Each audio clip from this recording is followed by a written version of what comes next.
তুমি কি শোনো নাই 3 দিন পরে তোমার মাটি, তোমার এই বডি, যেই শরীরে তুমি কোনোদিন শীতকালে একটু ফাটতে দাও নাই, দামি দামি লোশন ব্যবহার করেছো, যেই ঠোঁট ফেটে যাবে বলে তুমি কত দামি দামি ভ্যাসলিন ব্যবহার করেছো, যেই হাত ফ্যাকাশে না হওয়ার জন্য কত দামি দামি সাবান তুমি ব্যবহার করেছো, যেই চুলের যত্ন নেওয়ার জন্য পৃথিবীর দামি দামি ব্র্যান্ডের জেল তোমার বাসায়, কত শ্যাম্পু তোমার ঘরে, তোমার এই চেহারা, এই হাত, এই পা, তোমার গায়ে একটা স্পট না পড়ার জন্য তুমি সান রোদে গেলে তোমার মুখে তুমি ওই প্রোটেক্টর ইউজ করে যাও।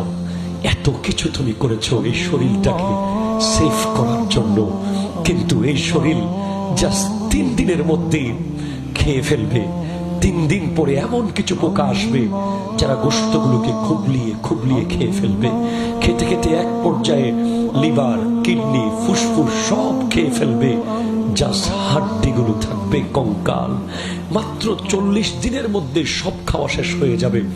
এরপরে হাড্ডিগুলো জাস্ট ধপাস করে পড়ে যাবে কবরের মাটিতে।